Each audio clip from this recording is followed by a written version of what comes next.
Felly, pnawn yma, dyn ni'n mynd i edrych chydig ar gariad. Be ydy cariad? Ac yn i'n meddwl cychwyn trwy ofyn i gyntaf, be mae'r byd heddiw yn feddwl ydy cariad? So chi o gwmpas maes Eisteddfod, be mae'r byd yn feddwl ydy cariad heddiw? A dyma fi'n meddwl am gwbl o bethau, o'n i'n cerdded trwy maes ec heddiw, a'r cariad cyntaf ni'n weld ydy cariad at stwff ag eiddo. Mae pobl yn caru caravans. Mae pobl yn caru stwff ag eiddo. Caru arian, caru tai.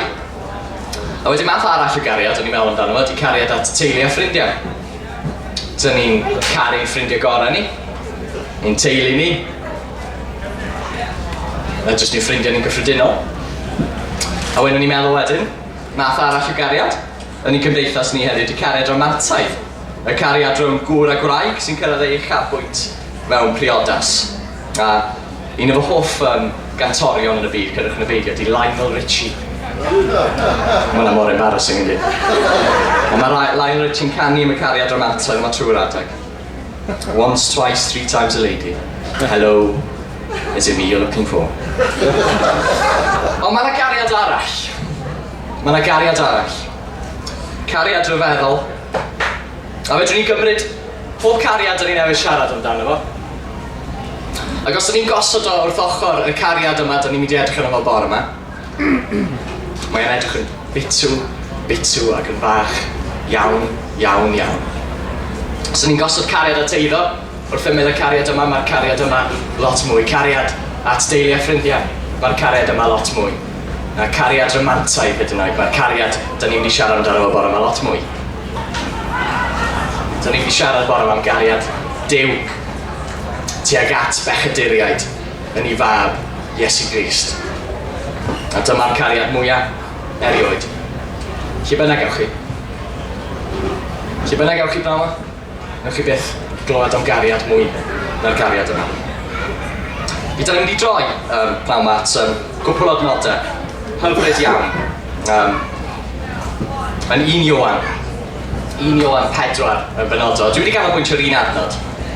Ond dwi'n mynd i ddarllen adnod 7 yn y 4edd benod, 1 Ioan 4, 7 i 12. A dyn ni'n mynd i ganolbwyntio benodol ar adnod 10 o fanna.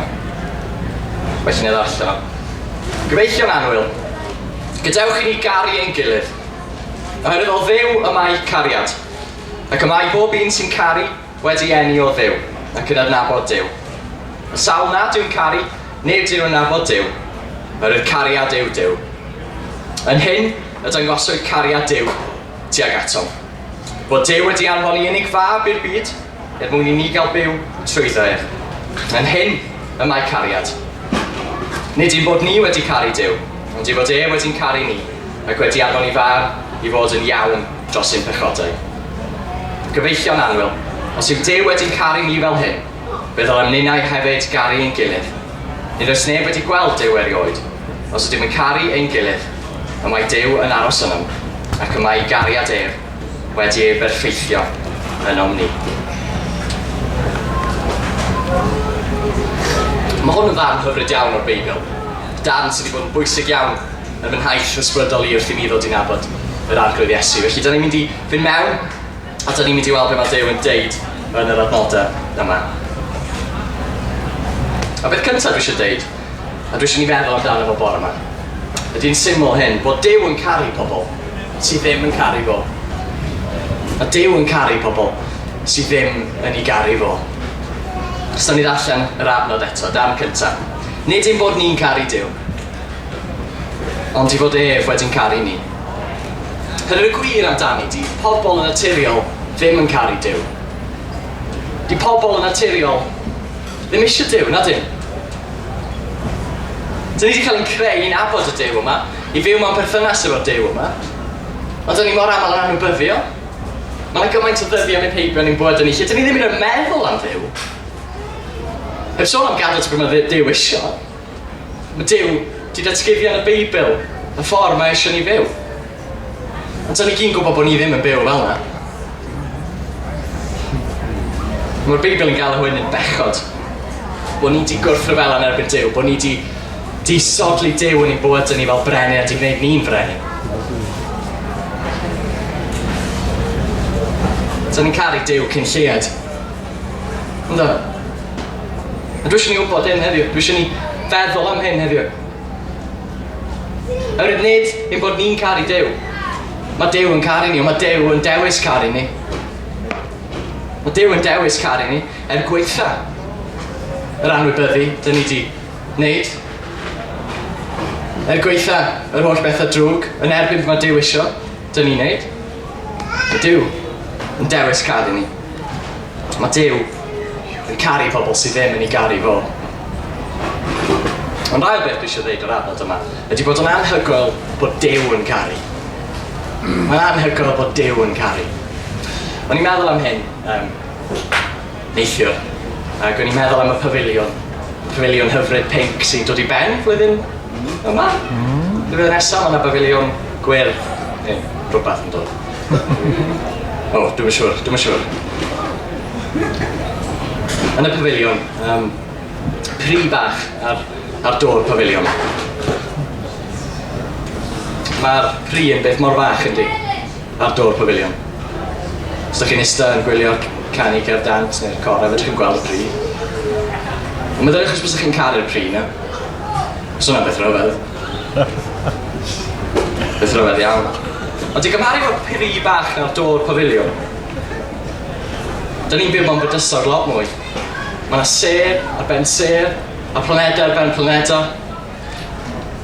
A da ni mor fach yn hyn i gyd. Dyn a dynas. Bach. Ond dyma be ydi cariad, bod y Duw sy'n fwy na pob peth, sy'n fwy na bydysawd ei hun, yn caru ni, yn caru pobl tiny iawn, a pobl tiny sydd wedi troi yn cefnau arno fo. A dyma'r peth pwysica, peth dwi eisiau chi feddwl amdano fo fwyaf heddiw, sef y trydydd beth a'r peth ola dwi'n mynd i ddweud bore yma. Sef na dyma'r cariad mwyaf sydd. Dyma'r cariad mwyaf sydd. So ni edrych ar yr adnod eto, mae'n fel hyn. Yn hyn y mae cariad, nid i'n bod ni'n caru Duw, ond i fod ef wedi'n caru ni. Dyma'r darn. Ac wedi anfon i fab i fod yn iawn dros ein pechodau ni. Yr ydyn ni fel Cristnogion, y dystiolaeth, y prawf, y stamp bod Duw yn caru ni, ydy marwolaeth mab Duw Iesu Grist ar groes Calfaria 2000 o flynyddoedd yn ôl. O'n i'n meddwl am hyn bore yma. Pwy ohonoch chi fys yn rhoi aelod agos iawn o'ch teulu chi i farw dros rhywun arall?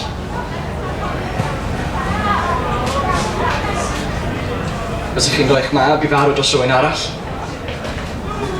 Fysych chi'n rhoi'ch mab i farw dros Elin i chi?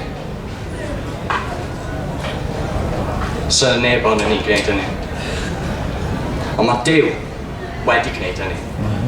Pan oedden ni'n anwybyddu Duw, pan oedden ni'n pechu'n erbyn Duw, pan oedden ni wedi troi'n cefn ar Duw, dyma Duw yn anfon i fab Iesu Grist i'r byd. Dyma fo'n dod yn fabi yn y presef y Methlehem. Dyma fo'n byw bywyd yn gwneud gwirthoedd, bywyd perffaith. A dyma fo'n bod yn fodlon marw ar croes dros ni. Duw yn fodlon rhoi i fab dros elynion fel ni. Mae'n adnod yn y Beibl sy'n debyg iawn i beth ni'n siarad amdano fo bore yma. Mae'n llythyr Paul at yr Rufeiniaid a mae'n adnod hyfryd iawn. Ond dangosodd Duw i ni gymaint y mae'n ein caru trwy'r Meseia farw droson ni pan oedden ni dal i bechu yn ei erbyn. Dwi eisiau ni am chydig o eiliadau feddwl am y groes na. Dwi eisiau ni feddwl am groes Iesu Grist. Oedden ni'n o'r ffordd weithiau i bobl farw. Oedd pobl gofod hongen am oria. Chwipio 38 i 40 o weithiau. Ac y diwrnod yna yn croesoli 3 person. 2 leidr a Iesu Grist yn y canol. Dyma nhw'n chwipio Iesu. A dyma nhw'n rhoi coron draen ar ben Iesu. A dyma nhw'n rhoi croes ar ei gefn nhw. A dyma nhw'n deithio fo cerdded. Dyma nhw'n cerdded trwy Jerusalem o fel carnifal. Miloedd o bobl yn sychu ar Iesu. Yn rybydd os bydden nhw ddim yn efydd i'r llywodraeth bys nhw'n cael eu gosbi. Ac oedd Iesu wedi cymryd colli gymaint o waed, dyma nhw'n colapsio. A dyma fo ar y llawr, a dyma dyn yn y Simon o'n cyfenau yn dod a cario croes Iesu. A wedyn ar ôl cyrraedd y lle lle oedd Iesu mynd i gael ei groes hoelio, dyma nhw'n hoelio hoelen, dwy, draed, yn ei ddwylo ac un yn ei draed. A dyma'r dorf o gwmpas Iesu'n gweiddi hyn. Roedd yn achub pobl eraill, meddyn nhw, ond dydw ddim yn gallu achub ei hun. A maen nhw'n chwerthin ar ei ben o a dweud, beth am i ni ei weld yn dod lawr oddi ar y groes na? Os na i brenin Israel ydy e, rhan i gredu wedyn. Ydych chi'n gwybod be? Nath Iesu Grist ddim dod lawr o'r groes na. Nath Iesu Grist aros o'r groes na. Nath aros o'r groes na er eich mwyn chi. Er mwyn ni, er mwyn bob un yn y Steddfod. Nath aros ar y groes na tan bod bob un peth da ni wedi gwneud yn anghywir yn cael ei dal yn llawn. Nath aros ar y groes na tan bod ni yn gallu cael y tal na am y pechodau da ni wedi gwneud. A trwy hyn, da ni wedi nabod Duw. Da ni wedi cael maddeuant. Da ni wedi cael perthynas efo Duw. Sa'n byd gwell. Perthynas efo Duw. Trwy aberth Iesu Grist ar y groes da ni wedi cael. Dyma gariad rhyfeddol. Dyma gariad rhyfeddol. Bod Iesu Grist wedi bod yn fodlon mynd trwy hyn i gyd dros rhywun fel fi. Dros bobl fel ni. Nath Iesu ddim just ma. Ar ôl 3 diwrnod oedd nhw'n nôl yn fyw. A mae hwnna'n addewid os dyn ni'n ymddiried yn Iesu, dyn ni'n gallu byw am byth efo Duw. Dyn ni'n gallu cael yr ysbryd glân i frwydro yn erbyn pechod yn ein bywyd ni. Dyn ni'n gallu dod y bycach i Iesu Grist. Mae'n siŵr o peth ola i ofyn cyn i ni agor i chydig o drafodaeth. Ydy sut dyn ni'n ymateb i'r cariad yma. Mae Duw wedi caru ni gymaint. Sut dyn ni'n ymateb i'r cariad yma. Mae'n syml iawn bod ni'n caru Duw yn ôl. Bod ni'n caru fo'n ôl. Bod ni'n rhoi'n ffydd yn Iesu Grist. Ffydd yn Iesu fel mab Duw, fel yr un fi oedd farw ar y groes dros ein pechodau ni. A dim ond trwy hynny, dyn ni'n gallu cael maddeuant, perthynas efo Duw. Dyn ni'n gallu cael Iesu Grist ei hun. Does na ddim lle arall, o gwbl, lle mae Duw yn cyfarfod efo pobl yn ei bain groes Iesu Grist. Ac os dyn ni eisiau dod o Duw heddiw, a rhaid ni ddod at y groes. Does na ddim lle arall, o gwbl. Dylech chi jecio'r gader na, cyn eistedd yr gader. Nes ti jecio'r gader hefyd, cyn eistedd y gader. Oedd gen ti ffydd bod y gader di yn mynd i ddal y bwysau. Dylech chi jecio'r paned chi, cyn odroch paned. Gynnwch chi ffydd bod y paned ddim yn cynnwys gwenwyn oedd yn mynd i ladd chi. Wel cymrwch y ffydd syml yna. Ar ochr Iesu Grist fel mab Duw, fel yr un fi oedd farw ar y groes dros eich pechodau chi. Fyddwch chi'n cael bywyd newydd. Fyddwch chi'n cael nabod Iesu Grist. Fyddwch chi'n cael nabod Duw. A dyna'r cyfansgen i ddeud. A dwi eisiau ni feddwl trwy'r dydd heddiw am y cariad rhyfeddol yma. Mae Duw wedi ddangos tuag ati ni. Yn ei fabod. Beth am ni weddio i orffen? Arglwydd, diolch i ti. Diolch i ti. Does gynnon ni ddim byd arall i ddeud. Does gynnon ni ddim byd i gynnig. Does gynnon ni ddim ffordd rili ymateb i gariad mor anhygoel. Bod ti wedi rhoi dy fab, dy unig fab, i farw dros rhywun gwael fel fi. Dros bobl fel ni, Arglwydd. Diolch am y cariad. A da ni'n gweddio heddiw fydd y Steddfod Genedlaethol. Fydd pobl Cymru'n dod i sylwi ar y cariad yma. Bod Cristnogaeth ddim jyst yn set o reolau ddilyn ynglyn â sut i fyw yn well. Bod o ddim yn ffordd o fyw yn foesol, ond bod o'n berthynas fyw hefo'r Arglwydd Iesu Grist. Arglwydd, nid i agor ein colonnau ni gyd yma, pnawn yma. I rei ohonon ni sy'n nabod Iesu, helpu ni ddod i nabod ti'n well. Ond i rei na sydd ddim wedi dod at dy groes di eto, a wedi rhoi eu pechodau i ti. Nid i ddod yn o arglwydd. A golcha nhw'n lan, a cadw nhw'n ddiogel yn dy waed di. Arglwydd, gawn ni weld Cymru, gawn ni weld y Steddfod yn newid. A gawn ni weld Iesu Grist, yr enw mwyaf mawr, yn dod yn enw. Mae pobl yn siarad amdano fo. Mae pobl yn gweiddi amdano fo. Mae pobl yn meddwl amdano fo. Wrth iddyn nhw gerdded o'r hyd faes y Steddfod. Ac diolch i ti am y cyfan.